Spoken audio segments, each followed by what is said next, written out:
جعلناه رجلا وللبسنا عليهم ما يلبسون. Sudah tamat SD, masuk PGA sebentar, tapi orang tua kagak setuju, saya dipindahin langsung ke Asy-Syafi'iyah. Jadi langsung saya di pesantren Asy-Syafi'iyah. SD-nya di daerah Poris, di SD Poris. Sekarang SD Negeri. Sekarang. Ke PGA sebentar, karena orang tua saya tidak setuju, pengennya anak saya dengan anaknya di pesantren, saya di pesantren. Tahun 65, bulan April, saya dipindahin ke pesantren Asy-Syafi'iyah Jakarta, Bali Matraman, Asy-Syafi'iyah Jakarta. Saya ingat betul itu, Rp175 menggadai kain. 100 dikasih saya, 75 dipakai untuk makan di keluarga. Saya balik ke Asy-Syafi'iyah. Sesudah selesai, habis uang yang saya bawa 100 itu, saya bingung bagaimana mau kembali. Saya udah bilang sama ibu saya, doain saya nggak pulang lagi minta duit. Akhirnya saya berusaha ketemu dengan Kiai Haji Abdullah Syafi'i almarhum, guru kami yang sangat-sangat saya cintai. Beliau, saya minta kemarinnya, saya katakan, Pak Kiai, orang tua saya nggak kuat ngongkosin saya lagi. Terserah saya di sini disuruh jadi apa, yang penting saya bisa terus belajar di pesantren ini. Alhamdulillah, beliau tanggap dengan permintaan saya itu, perkataan saya. Beliau mengatakan, lu mau gak jadi marbot? Marbot tuh ngurusin masjid. Alhamdulillah, saya terang hati saya, Masya Allah, senang betul dengar kata-kata itu. Akhirnya saya menjadi marbot masjid. Saya urusin masjid sebaik-baiknya. Dan Alhamdulillah, semoga Allah merahmati beliau, Kiai Haji Abdul Rashid Abdullah Syafi'i. Beliau menerima saya. Ya silakan kamu makan di sini aja. Jadi beliau silakan kamu sekolah. Habis ngurusin masjid kamu sekolah. Jadi saya tetap kuliah, tetap sekolah di pesantren tanpa memikirkan uang bayaran dan sebagainya, tapi saya bisa dengan membantu di masjid. Lama-kelamaan alhamdulillah saya diberikan kesempatan untuk menjadi operator radio Asy-Syafi'iyah. Dari situ saya bina terus pelan-pelan. Akhirnya saya menjadi penyiar radio Asy-Syafi'iyah. Sambil ada kesempatan kuliah, saya kuliah. Saya kuliahnya rada nakal di Akademi Bank Keuangan Patricia. Saya mau pengen jadi seorang bankir.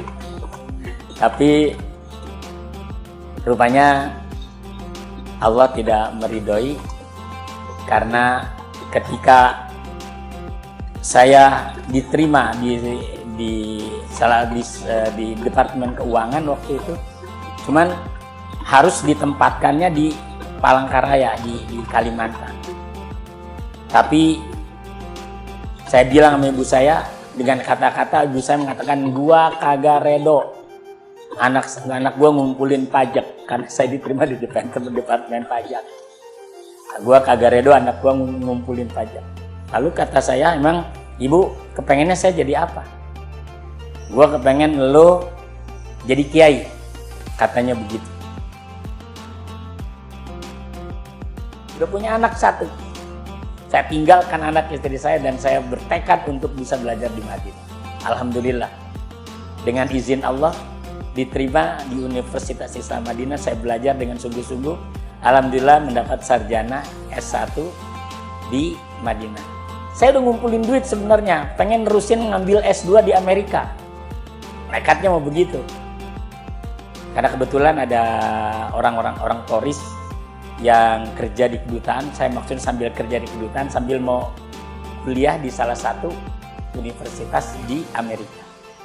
Rupanya dia yang udah saya siapin, ada di sini nih rumah yang saya tempatin ini dulunya, dan sekolah yang Bapak lihat itu dulunya punya tanah uak saya. Dia mau jual, padahal uang itu saya niatnya mau dipakai untuk meneruskan belajar ke Amerika.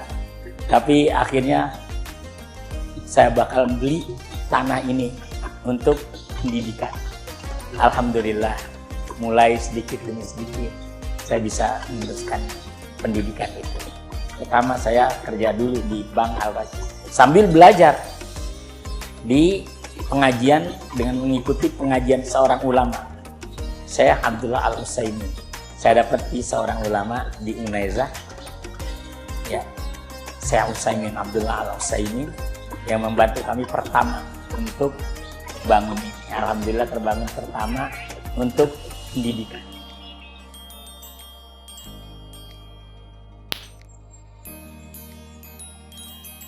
Alhamdulillah pertama saya menikah dengan orang sekampung, orang Koris juga, almarhumah Haja Ida Farida. Kita dapat anak 8 orang, bangun sekolah dengan pelan-pelan. Dengan bermodalkan, alhamdulillah saya diberikan kesempatan oleh Kiai Haji Abdul Rashid membantu KBIH beliau, kelompok bimbingan ibadah haji. Alhamdulillah berapapun yang saya terima, kelebihan-kelebihan, bahkan banyak. Kalau orang haji paling gampang, karena orang kalau lagi ibadah haji, kalau dia punya kelebihan gampang betul dia sedekah. Jadi banyak yang membantu kami dari jamaah-jamaah haji yang pernah saya bimbing di Asyafiyah. Dari situlah terus kami membangun pelan-pelan. Alhamdulillah KBIH ini merupakan anak tangga yang sangat penting buat saya untuk membangun. Ya, pertama saya bangun waktu itu SMP. Yasir nama singkatan. Sebenarnya Yasir itu yang artinya mudah. Tapi Yayasan Ibnu Rushd. Kenapa saya mengambil nama Ibnu Rushd? Karena saya terkesan dengan seorang ulama, seorang ilmuwan terkenal, dan seorang dokter di Cordoba, Muhammad Ibnu Rushdi, yang kitabnya menjadi banyak referensi para ulama, para tokoh, yaitu kitab Bidayatul Mujtahid. Kemudian saya bangun juga SD pada waktu itu, ya, alhamdulillah banyak. Makanya saya tiap tahun membangun, dan itu alhamdulillah dari KBIH. Anak saya pun nggak ada pun yang saya berikan apa-apa. Saya katakan ini buat perjuangan kita.